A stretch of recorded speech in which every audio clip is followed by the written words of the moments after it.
बिस्मिल्लाहिर्रहमानिर्रहीम। बिस्मिल्लाह फूड में खुशामदीद नाज़रीन। आज हम बनाएंगे पम्पकिन हलवा, जो कि सर्दियों में बहुत ज़्यादा पसंद किया जाता है। तो आपके साथ इस रेसिपी को शेयर करते हैं। तो चलिए बनाना करते हैं अपनी रेसिपी को। तो यहाँ पर मैंने पेठा ले लिया है, यानी कि पम्पकिन। ये 2 अदद हैं। तो इसमें से आप फुल का बनाएं या दोनों का बनाएं, ये आप लोगों की अपनी मर्ज़ी है।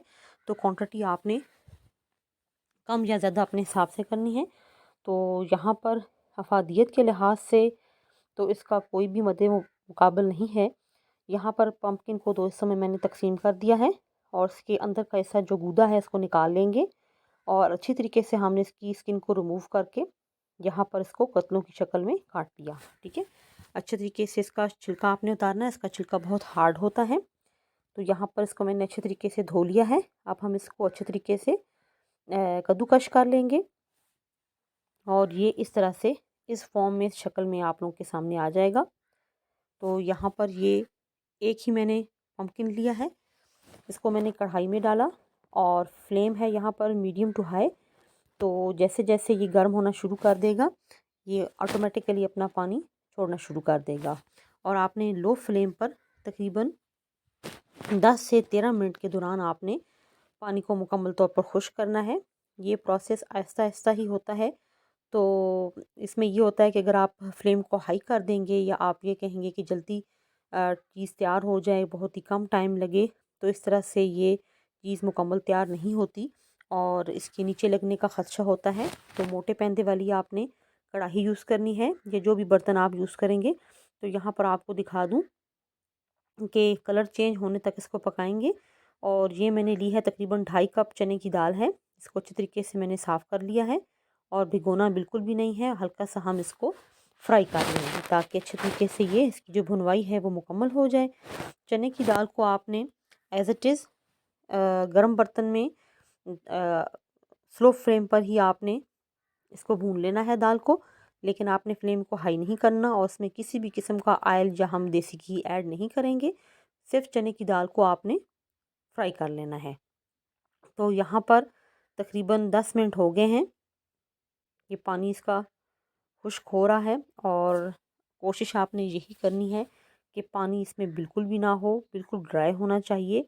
और उसके बाद ही हम आपको नेक्स्ट प्रोसेस बताएंगे। ये सर्दियों में बहुत ज़्यादा पसंद किया जाता है। आप इसको कद्दूकश करके या कतलों की शक्ल में इसको आप फ्रीज़ भी कर सकते हैं और आप गर्मियों में इसको इस्तेमाल कर सकते हैं। तो यहाँ पर आपको दिखाने की कोशिश करती हूँ। यहाँ पे भाप बहुत ज़्यादा है तो ये फ्लेम थोड़ा सा मैंने हाई किया है और पानी आप देखें, अब तकरीबन 1% हमारा पानी ये रह गया है। इसको भी हमने मुकम्मल तौर पर खुश्क कर लेना है क्योंकि इसमें पानी की क्वांटिटी बहुत ज़्यादा होती है। तो ऑटोमेटिकली हमने जब इसको कढ़ाई में चढ़ाया तो इसने खुद ब खुद छोड़ना शुरू कर दिया है पानी। इस पानी को आपने ज़ाया नहीं करना बल्कि अच्छे तरीके से इस पानी को खुश्क कर लेना है। तो यहाँ पर हमने दाल की भुनवाई शुरू की है, आपको दिखा रहे हैं। यहाँ पर ज़्यादा आपने इसके दानों को जलाना नहीं है, फ्लेम आपने हाई नहीं करना, बस हल्का सा आपने इसको फ्राई कर लेना है, यानी कि गर्म भी हो जाए और इसका कच्चापन भी दाल का ख़त्म हो जाए। तो यहाँ पर देखें,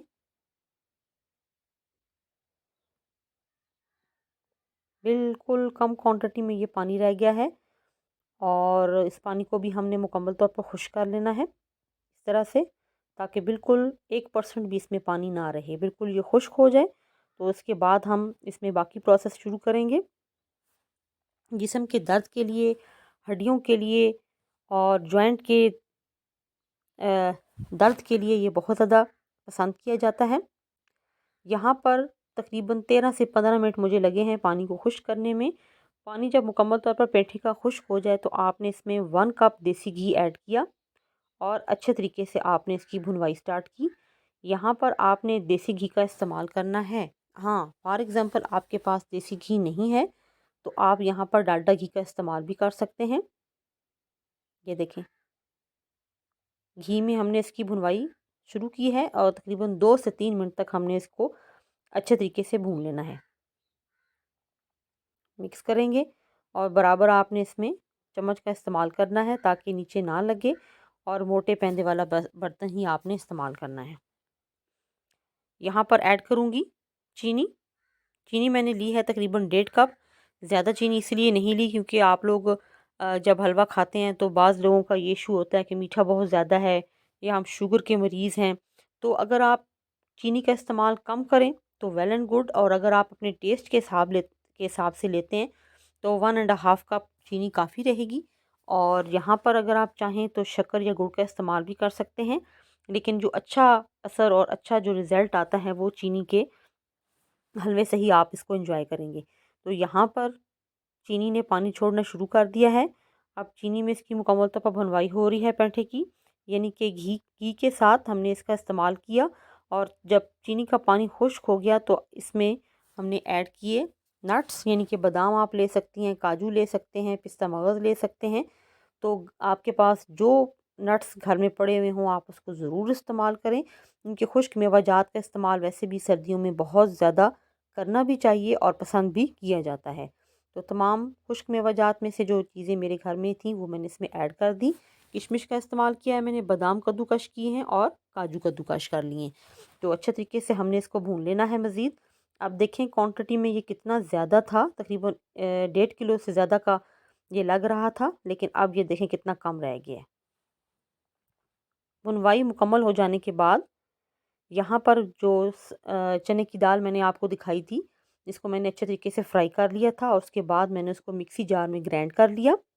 और मिक्सी जार में ग्राइंड करने के बाद उस चने की दाल के आटे को आपने इसमें ऐड कर देना है और अच्छे तरीके से आपने इसको मज़ीद भून लेना है। तकरीबन 3 से 4 मिनट इसको आप मज़ीद देंगे।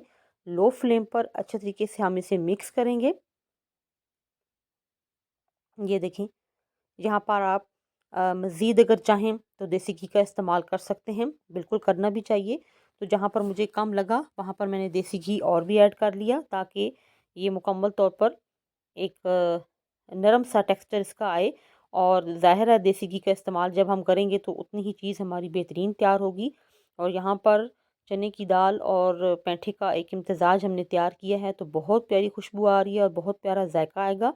और यकीन जानें कि ये एक ही टाइम में ये मुकम्मल तौर पर चीज़ ख़त्म हो जाती है।